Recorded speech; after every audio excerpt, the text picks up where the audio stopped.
All right, it's 11 a.m. The window for the most exciting time in sports is open. We got 2 hours till kickoff. We got 2 hours to make bets, 2 hours to lock lineups. Over the next few minutes, our experts, Chris Raybon, Matthew Friedman, Sean Corner, are going to try to convince me, Chad Millman, how do I want to spend $100 today? I got a crisp $100 bill. I want Friedman, I want Raybon, I want Corner to try to convince me they are three of the best guys we got at Action Network, how I should spend my money, how I should make my portfolio. We got Katie Rich Creek on our news desk telling us everything that you are interested in right now. The internet numbers don't lie. But first up, we got Darren Ravel talking about the markets, talking about everything you can check in our Action Network app. Darren, what are the odds makers saying right now? Well, good morning, Chad. Good morning. The odds makers are, I think, salivating at a couple games. There's pros versus Joe's scenario, which we love at the Action Network. We have the Jaguars and Bengals. 50% of the bets are on the Jaguars, 84% of the money at 2.5 for the Jaguars, if you didn't take that game. Then the Panthers Cardinals, I would say, is the most intriguing play of the day. 25% of the bets our pro report is showing are on the Panthers, 67% of the money. And of course, that's 3-point dogs for the Panthers. The biggest bet we've seen so far is from Bet MGM, and it's on that game, Chad. 230,000 at -3 for the Cardinals. So that's what. Dude, I feel like you are burying the lead. Okay. The lead is a $2 million parlay. $2 million. I have never seen. I don't think have you seen a $2 million parlay? I've never seen a $2 million parlay. That is massive. I have seen, look, there are massive syndicates that have been doing this for a long time. So I have seen $2 million bets, but I have never seen a $2 million parlay because honestly, professionals would never think about putting so much money down that they could win $2 million on a parlay. Right. So it's a $2 million parlay at DraftKings. It's Florida money line. They, of course, won against South Carolina. It's Tennessee money line, the Vols. They won against Mizzou. And then it's Rams money line, which as of now is -875 against the Giants. They're 13.5-point favorites. 2 million to net $1.3 million. I'm going to say I think it's the same guy as last week because he also had Florida and Tennessee, and that was the biggest. I think it was like $650,000 and won last week. So now he's essentially gone to 2 million. Crazy bet, but interesting to watch. All right, Darren, you will have breaking privileges throughout the show with news and information to update. Katie Richreek, our NFL senior editor, you are checking the metrics. What do people care about right now? People care about, like most Sundays, what the pros are betting on. And the sharps are on the under in Colts Bears. We detail that fully on our site, but what you need to know is basically that it's dropped from 45 to 43 since opening. And there's also going to be double-digit wins. So plenty of content on that on our site, and I'll be happy to update with more as people start waking up. All right, good. Well, we're going to get to that. And by the way, oh my gosh, this Bears game is going to give me agita the whole freaking day. But let's get to convince me. Friedman, Raybon, Corner, how am I going to spend $100? How am I going to break that up in my portfolio? Who is going to go first? What should we do? Let's go with Sean Corner, the odds maker. Tell me, who am I betting on? Tell me who you think is the best play for me right now. So let me just first say, once you've already bet all 14 of my player props in the Action app, after you've done that, I would then bet the under on the Jaguars Bengals game. I took it at 49.5. It looks like it's dropped to 49. I would still take the under there. I have this game projected at 47. And there's a few reasons why I think this environment favors the under. First being the projected pace for the game is the slowest of the week. The Jaguars are the 32nd ranked team in terms of neutral situation pace of play. They like to play at a snail's pace, and the Bengals are 18th, so slightly below average. When the Bengals have the ball, I expect them to run at a high rate this game. They have trailed twice as much as they have led this year, so that's a big reason why they have the second highest pass rate this year. I think that they're going to have to start protecting Joe Burrow. He's been sacked 14 times this year, so I think this is a great opportunity for them to run a more balanced offense. I think we'll see a ton of Joe Mixon. They're 2.5-point favorites, is why I think they'll play with the lead a little bit more this week. And then when the Jaguars have the ball, the Bengals defense has been sneaky good this year. Right now, they're 8th in DVOA against the pass and 3rd in PFF's coverage grade. So I think the Jaguars will be able to run the ball with James Robinson. Again, I think that this game will be a little bit more run heavy, slower pace than people are letting on, which I don't get why this number is approaching 50 because of it. And there might be a little bit of rain. I know you love weather, so a little bit of rain mixed in.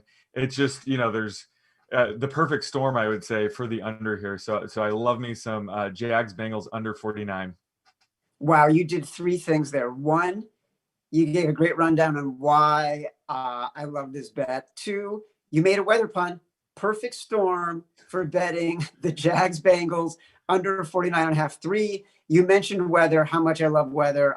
Everyone should go to the Action Network HQ handle on Twitter and check out the latest weather video we have from Amanda Rose, who is talking about, by the way, the Bears Colts under, which Katie Rich Creek referred to earlier. Okay, it's pretty good corner. I like where you're going so far. Friedman, give me something. Tell me anything. By the way, Friedman, the last 2 weeks, you've been all over Josh Allen as QB1.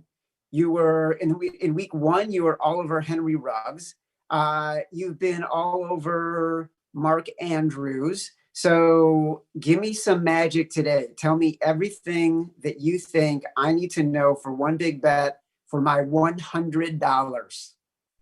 Chad, it was nice of you to acknowledge me right there. I just want to say you did mock me last week when I talked about Josh Allen. Yes, and you mocked. I mean, let's be honest. I'm not above a little pathos here. I'm making at first the emotional appeal. You owe me, Chad. You mocked me when I said the Giants money line was bad, and you mocked me when I said the Seahawks should be favored by 7. Which, by the way, that game landed exactly on 7. And so this week, I'm giving you the opportunity to atone by once again backing the Seahawks at minus 5.5. Yom was last week. Atonement is over. Oh, I knew that was coming. I am in the freaking book of life, brother. I can make all the mistakes I want, and I don't have to worry about it again until next year. But go ahead. Let me see if I feel my pathos. All right. 5.5 versus the Dolphins. People think that the Seahawks defense is terrible, but they've played 3 of the best offenses in the league, and the Falcons, the Patriots, and the Cowboys. They are probably better than the 86 points that they have allowed. And even with all of the points scored against them, they have a plus 25 point differential. And that is because their let Russ cook offense can score at will. And I think the books have not yet appropriately adjusted for the Seahawks change in offensive philosophy. And that is why they're one of just 2 teams that is 3-0 against the spread this year. Additionally, I think the Dolphins are being overvalued in this spot. They're being priced as if Ryan Fitzpatrick will be the guy he was last week on Thursday Night Football, but he can be wildly inconsistent.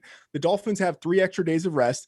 I don't think that matters. Pete Carroll is 6-2 against the spread versus teams with more rest coming off of Thursday Night Football. The Seahawks are a West Coast team traveling east. They're playing in the early game. Some people will bet against them because of that. I don't think that matters. Pete Carroll is 13-7-3 against the spread in that exact same situation. Home field advantage means almost nothing this season. Last week, the Seahawks were 5.5 point favorites against the Cowboys. And now they're just 5.5 point favorites against the Dolphins. Why? Because of a little bit of travel? But get out of here. That doesn't matter. Last year, the Dolphins were number 32 in PFF coverage grade. This year, they're still number 32. Russell Wilson is about to cook up some fish fillets. The Seahawks, minus 5.5, going to feast on some tasty Dolphins. Oh my God, that is freaking terrible. Let me tell you a couple things here. Number one, the Dolphins used to be 7.5 point underdogs. So this line is moved 2 points. I can't argue entirely with the move. I loved the Dolphins when they were touchdown underdogs in this game because It's not about like Russell Wilson and the Seahawks being able to blow out the Dolphins. It's about my fear of Ryan Fitzpatrick late in a game when nothing else matters and he's just still slinging the ball, and the Seahawks' inability to stop anybody at any time. So I still might need more convincing. I don't love this pick right now, Friedman. I want to go to Raybon. I will say that there's not going to be many pregame betting shows where we get weather puns and we get references to pathos. And so Raybon, the bar right now for you to not only convince me, but also bring in some intellectual conversation is very, very high.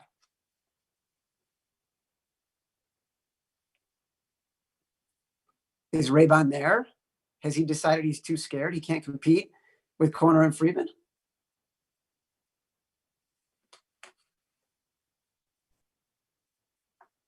Is he muted? Is he muted?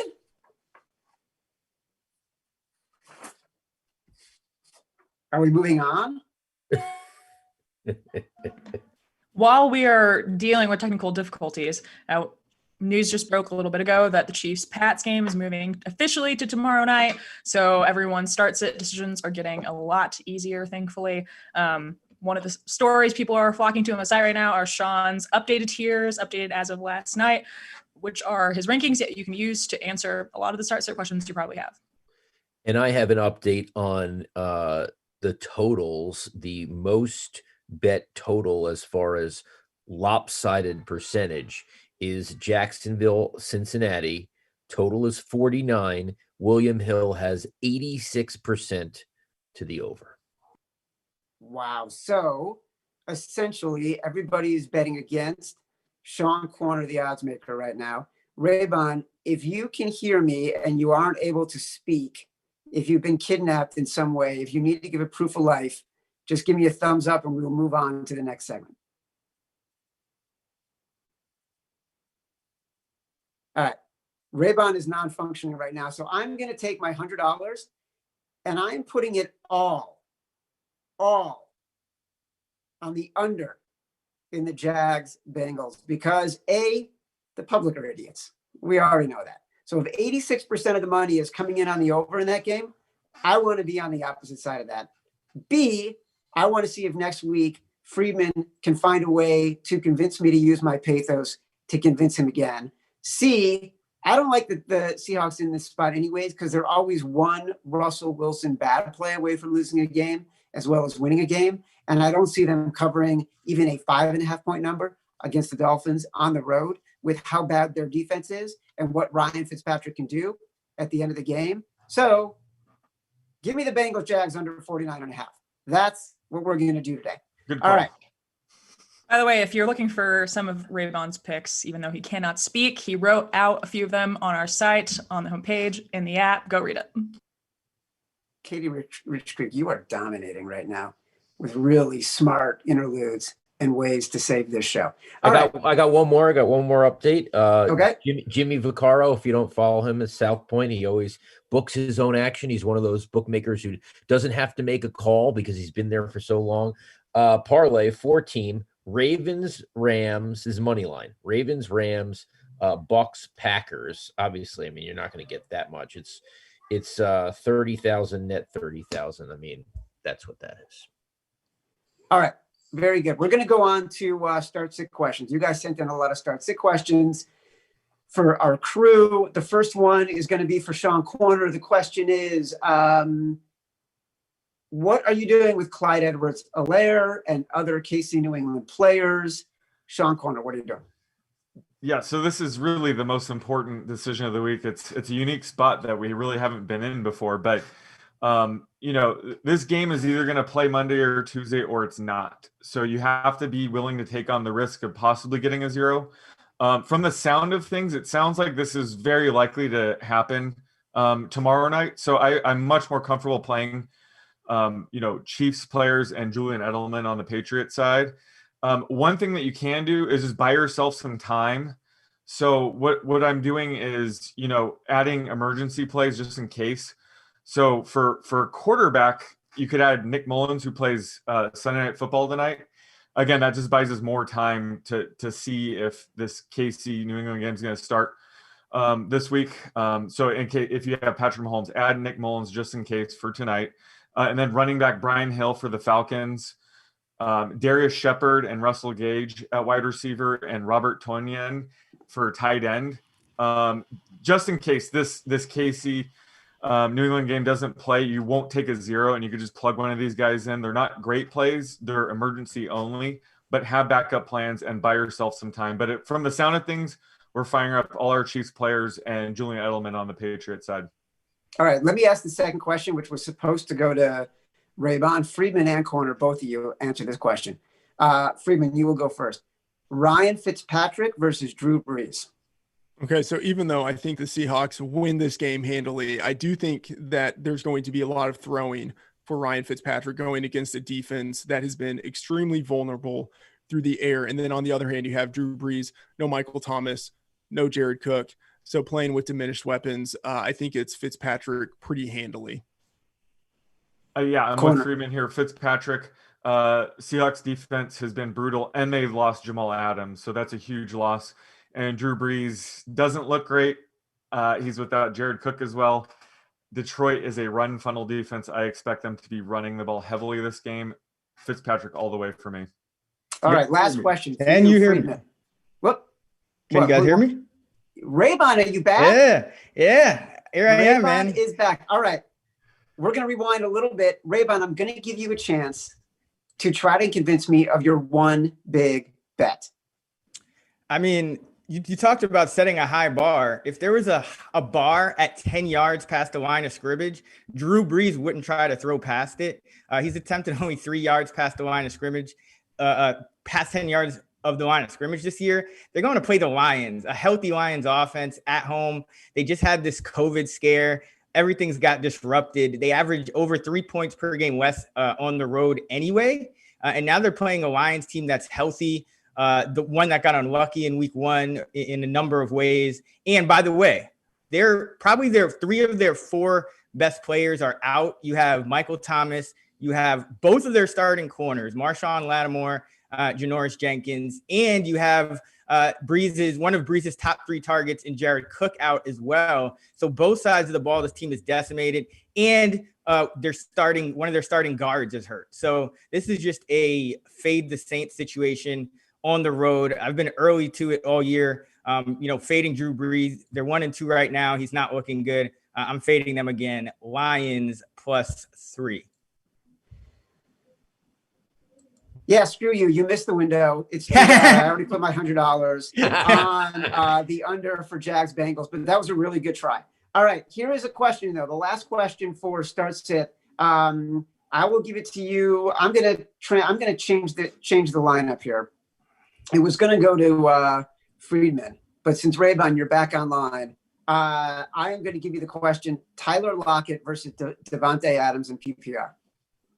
Tyler Lockett. Efficiency level with Russell Wilson, and Tyler Lockett has actually gotten 30% of the targets to about 22% for DK Metcalf. So there is some separation there between Lockett and Metcalf. And Devontae Adams, I mean, he's going to eat as well, but he's been a little bit more banged up. So going with the Seahawks, continue to ride Russ. All right. Deciding between Tyler Lockett and Devontae, that's like a 4-team league. Right. Good problem to have. All right, last segment. Here we go. We call him the odds maker because Sean Corner was at one time a fantastic odds maker working in Vegas. Then he decided to bag all that comfort and security and go off on his own, bet on his own information. He has become one of the most prominent player prop prognosticators in the world. You can check him out in the Action Network app. You can follow all those picks.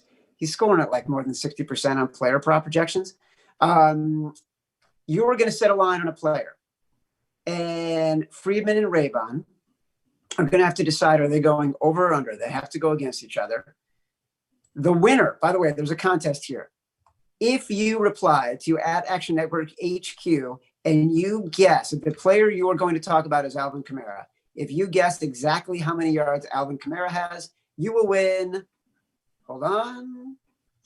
$100, not this $100 because I'm already betting it on the Bengals Jags under.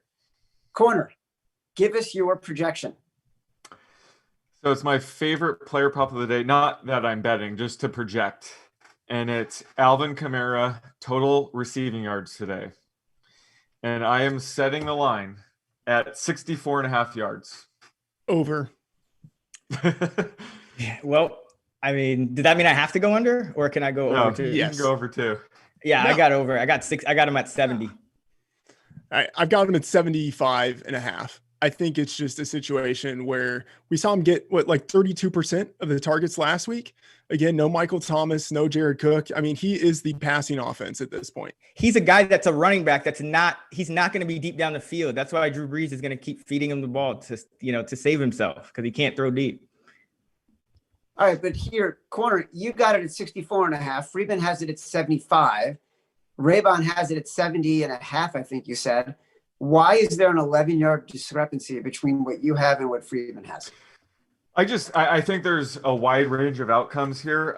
Like I said, this Detroit defense is a run funnel one. They're 32nd in DVOA against the run. I could actually see them handing the ball off to Kamara here and not even risking Drew Brees throwing it to him. How do you like that, Rayvon? But I could see them doing a Latavius Murray, Alvin Kamara run heavy approach. But yeah, certainly Alvin Kamara is more than capable of crushing this prop on one catch alone. I think, after last week, he is absolutely in his prime right now. This is the best he's ever been.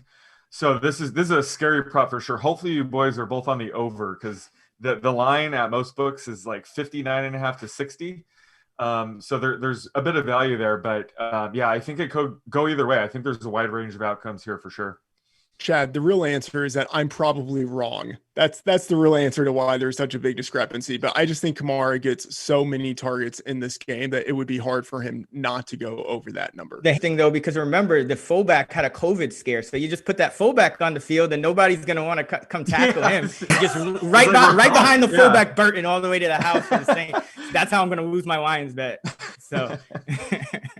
All right, listen, everybody can go reply to your Ad Action Network HQ. Give us your prediction for how many receiving yards Alvin Kamara will have. If you get the number exactly right, you will win $100. We're coming to the end of the show. Windows are open. The most exciting time in sports. Darren Ravel, give us your final notes. My final note for you, Chad, is that it is Square Sunday, because the two most lopsided in terms of money on the spread are the two largest spreads.